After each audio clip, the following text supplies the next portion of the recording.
Ay, sorry. Sige sir, tayo po and then Good morning po. Nakatutok po kayo sa digmaan sa Israel, Palestinian.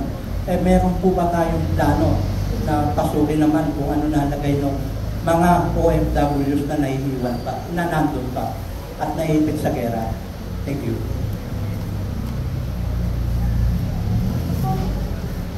hello. Papasa na lang po dun sa the other person.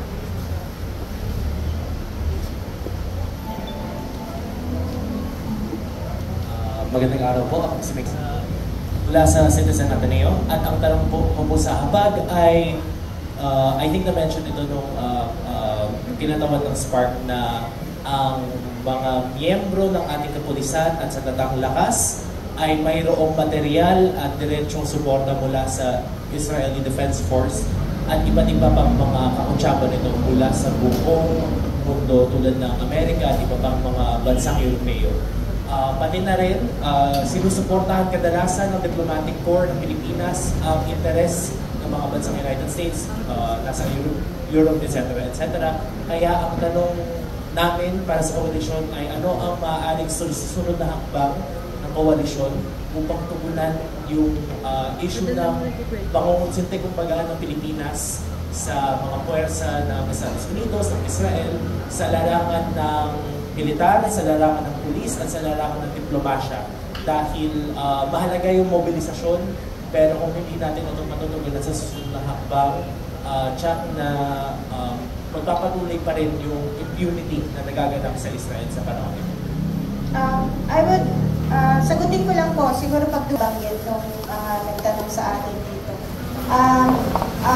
Balikan ko lang po, no, gusto kong i-quote yung sinabi ng South African Minister bilang reaction dun sa paglabas noong instruction ng World Court or the International Court of Justice. Sabi niya, ang sinasabi ng International Court of Justice is hindi para kay Israel.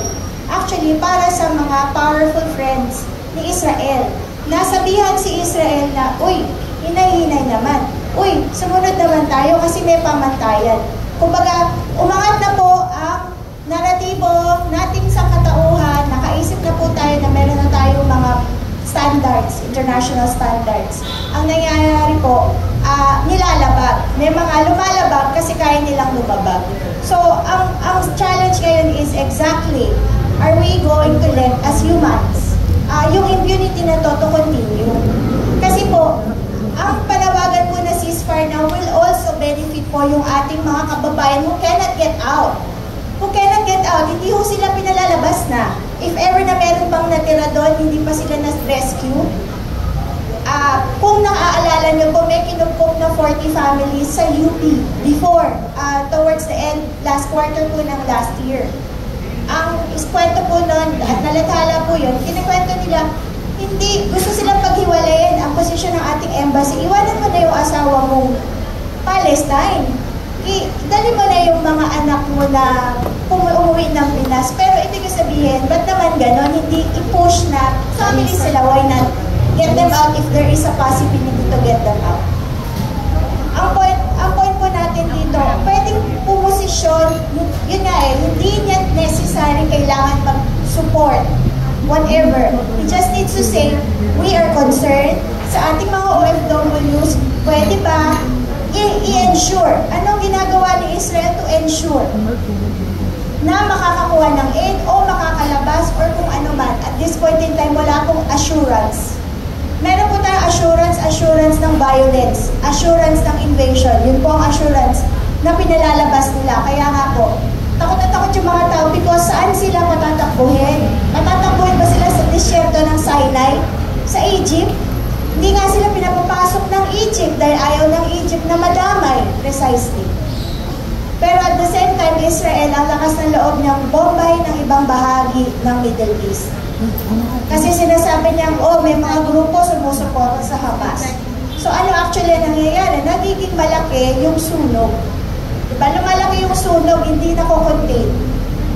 Sabi nga ng isang professor, para po ang nangyayari ngayon is parang malaking sunog na lahat ay nakatingin. Hindi po natin kailangan tumingin kasi alam po natin na ito ay sunog.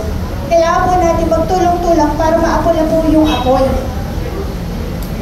Kaugnay lang dun sa sinasabi ni Sir about the material support, let me just very quickly, ngayon usapin sa Netherlands, kasi meron silang warehouse na pinagkukunan ng Israel ng F-15s. Kung hindi po kayo familiar, F-15s yung ginagamit nila to bomb Gaza.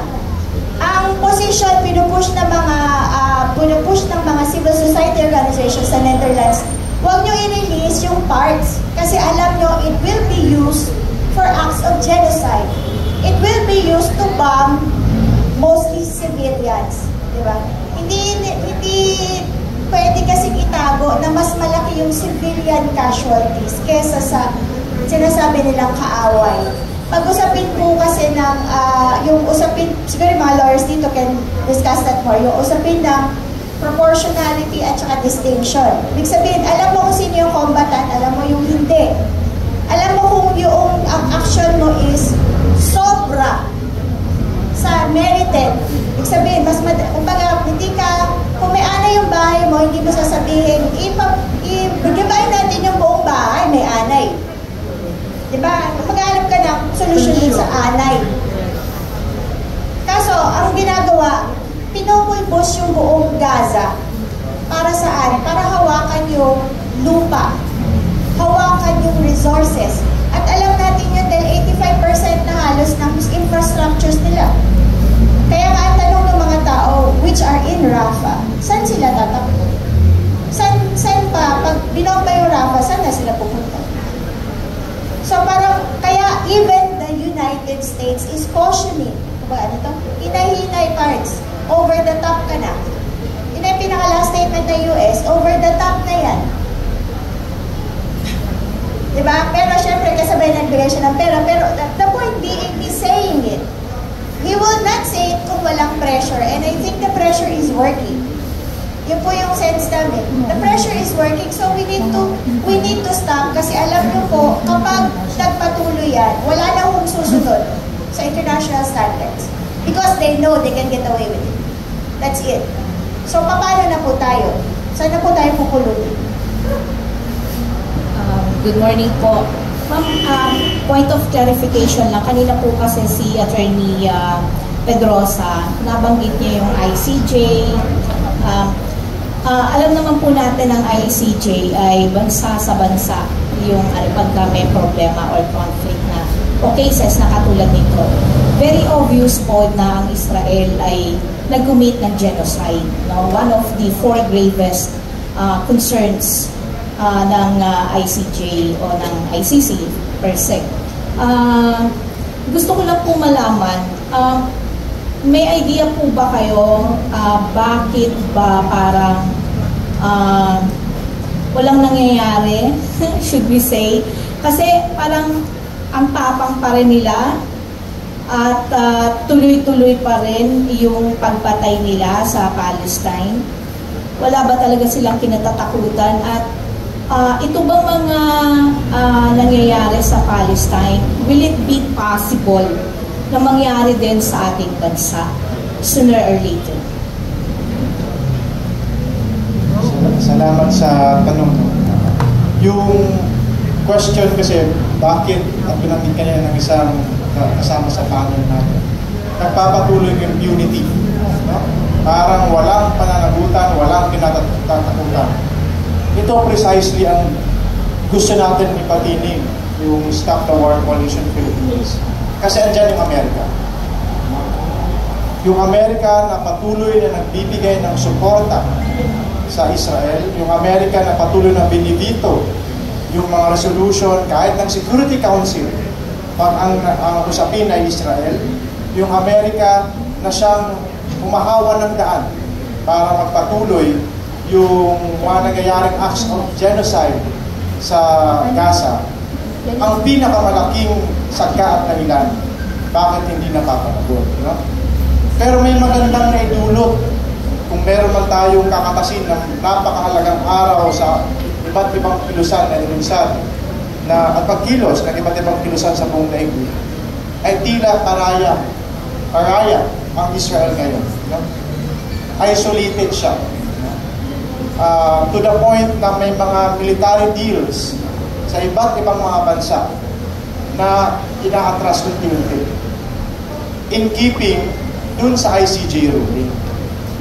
So kung magpapatuloy yung pressure not from the governments but from the movements, ito yung pinakamalagang araw na nung unang nagbotohan sa United Nations at October for a ceasefire, wala, natalo yung resolution na yon. And then in December, the tide changed, no? Kasi nakita in the millions yung mobilization across the globe. And then you have the ICJ ruling. So this is tilting the narrative against Israel and US. Iba mo sabihin pa yung accountability. At yan yung tinutulak natin. And that would also happen if the national movements can push their own governments to make a position in support of Palestine. Kaya nga, andito yung Stop the War Coalition Philippines na nagtutulak sa ating gobyerno. Maiksing pagbabahagi lang din doon, nakaabot na yata ng 8 rounds ng repatriation sa mga OFWs, 256 as of November last year, November 17. Pero may mga Pilipino tayong mga kababayan na nagpasyang hindi umalis dahil gusto nilang makatulong. That sense of solidarity is again testament to how far the Filipino spirit is willing to go in terms of standing for justice.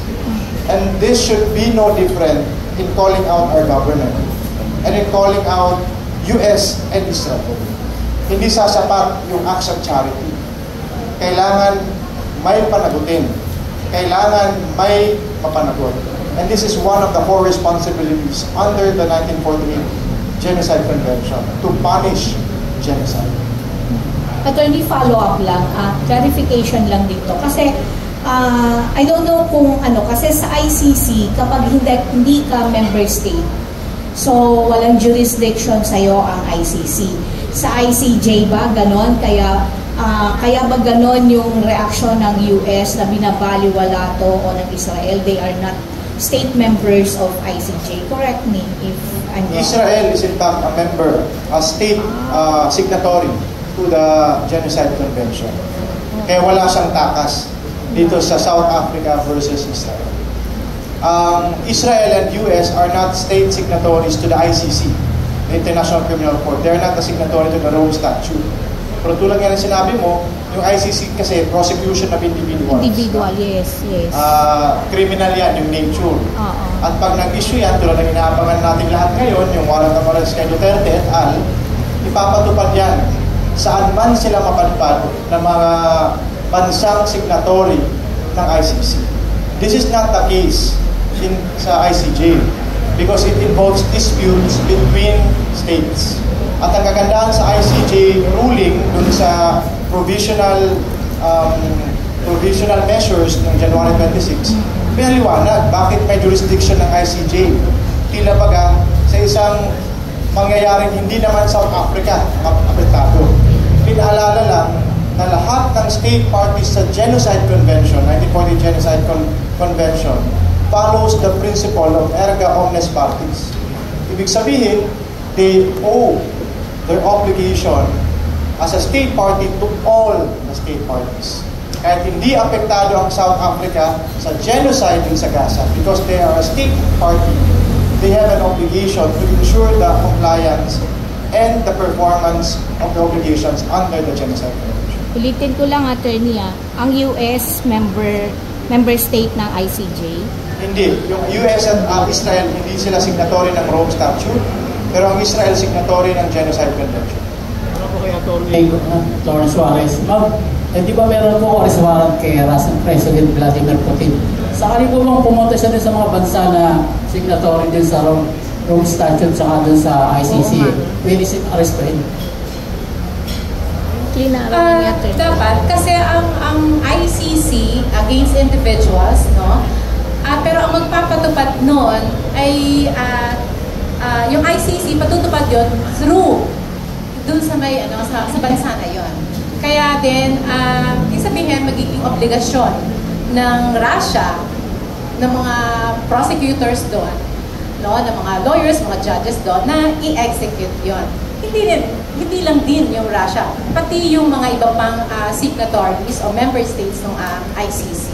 Kaya din talaga para maging efficient o effective anumang decision ng ICC, because these are against individuals, no, and these are criminal acts, ang execution noon ay nandoon sa local na bansa. Kasi yung ICC, wala naman siyang sariling sariling prosecutor, pero yung mga bansa meron. So, ganun ang buong, ganun ang mangyayari doon. Ihago ko lang, no, Palestine is actually a signatory ng Genocide Convention. So, all the acts na nangyari sa teritoryo niya is supposed to be covered. Kaya all the more, magiging may valid na may sabihin, may gawin at this point in time. Siyempre, alam natin na the ruling is just a ruling, di ba? Kung walang mag-enforce doon, walang mangyayari doon. Kaya kailangan po nating i-lend yung ating support, no? I-lend po natin yung ating boses para nga apulahin natin yung this humanitarian fire that's going on, this humanitarian disaster that is going on at this point. Kasi sino pang magdadamayan kundi ang mga maliliit, di po ba? Yun, no? Yun po yung appeal natin at this point. Yun po. Sige po, last na po na question yan. Umaga po sa inyo. Jimmy Mendoza po sa DZR SMNA Radio. Atty. Bergie Suarez. Ma'am, po. Alam naman po natin pagkatagalang digmaan itong nangyayari sa Israel ang Gaza. Pero bakit hindi muna natin unahin ang mga natitirang mga Filipino workers na doon na hanggang ngayon ay nakikipagsapalaran sa pagtatrabaho para sa kanilang pamilya. Siguro dapat yun muna po unahin natin bago yung mga Gaza citizen, kasi may mga official sila, may mga prime minister sila, at alam po natin ang mga kalaban na ito ay talagang powerful. Kasama na dyan ang Amerika at sa Alipuersa pa yung iba pang kumakampi sa Israel. Yun po yung dapat natin makita, yung tulungan natin yung mga Pilipino may natitira pa. At pangalawa po, ano ba ang hakbang ang ginawa ng grupo nyo doon sa mga biktima ng gera sa Gaza at Israel na bumalik na sa Pilipinas, at ano na ibigay yung tulong sa kanila? Meron pa o wala? Oo, tanong mo. Pero sa tingin ko, ang mas dapat nating tanungin, ano ang ginawa ng gobyerno? Yes. No? Unang-una, hindi ito sabihin ng kung sino ang dapat unahin. No? Because at this very minute, baka ngayong Valentine's Day, we're only talking about heart, di ba, being broken. Heartbroken. Pero, sa Gaza, di ba, hindi lang puso yung dinudurog sa kanila. Di ba? Their legs, their limbs are being broken. Pinupulbos yung buong pagkatao nila, buong katawan nila, pinapatay sila every minute of the day. Now, dito sa Pilipinas, hindi natin, yung dapat nating isipin yung mga mamamayang Pilipino na naandoon sa Gaza. At kanina nga nabanggit, marami ng repatriation. Diba? Marami ng repatriation na ginawa. Pero anong tulong yung ginawa ng gobyerno? Sino ang may hawak ng pondo? Sino ang may mas malaking kakayanan? Diba? Sino yun? Ang gobyerno. Kaya dapat i-expose natin at singilin ng gobyerno sa ginagawa niya. Kulang pa. Dapat din singilin natin ng gobyerno na pumosisyon dito sa nangyayari sa Palestine. Marami na mga pagkilos ang nangyari sa ibang bansa. Tayo, di ba? Kumilos tayo. Dahil posible na yung nangyayari sa Palestine, hindi yun malayo na mangyari sa atin, lalo na kilalang-kilala ang bansang Pilipinas. Di ba? Na tagasunod ng Estados Unidos na siyang nangunguna sa lahat ng gera. Let us be inspired doon sa ginagawa, halimbawa, ng maraming bansa, halimbawa, yung Spain, yung Belgium, yung Japan. Ito mga gobyerno nila, they did not simply stop the arms deal with Israel dahil lang sa gusto nila. Mga Japan is close ally of US, pero bakit? Kumilos ang mamamayan. Lumabas ang mamamayan. Diba? We should lend our voices to the Palestine, to the Gaza children. Diba? Yung isang bata na mailigtas natin sa Gaza, isang babae, isang tao na mailigtas natin sa Palestine, napakalaking bagay na yun. Kaya nga tayo, sa dami ng mga malalaking pagkilos sa iba't ibang panig ng daigdig ng mga mamamayan, kumilos tayo. Kaya nga yung Stop the War Coalition ay kikilos lalabas sa Sabado. Sumama kayo. Sabihin, yung nasa media, ipakalat nyo to. I mean, let's all stand up for Palestine because standing up for Palestine is also standing up for our own people. That's occupation. Diba? Pagpatayo, violation of human rights. Let us all stand up for our brothers and sisters. Let us all stand up for human rights, for dignity of life. Kaya gawin natin para mapuwersa ang ating gobyerno. At tulad yung bumibili pa ng mga armas, di ba? Mula sa Israel. Eh, di ba? Dapat doon kasi tapusin na yung mga yun. Gagawin yun ng gobyerno. Paano? Kapag nakita niya ng kanyang mamamayan ay tinutulak siya. Diba? Kanina nga, inisa-isa ni Professor Walden Bello, ano yung mga pwede nating gawin?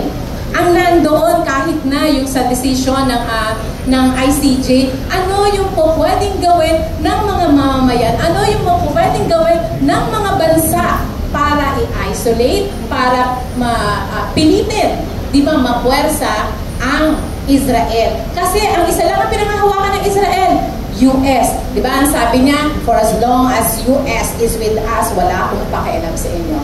Di ba? And that is impunity. Di ba? If we keep our silence, that breeds impunity. Kaya hindi tayo pwedeng manahimik. Lumabas tayo sa Sabado, sumama tayo, saan man tayo naroroon, maglabas tayo ng ayaw natin ng gera, maglabas tayo ng we are all Palestinians. Tama, I agree. We completely agree dun sa sinasabi ni Professor Walden Bello. Right now, we are all Palestinians. We are all Palestinians now. Last na lang po. Hindi.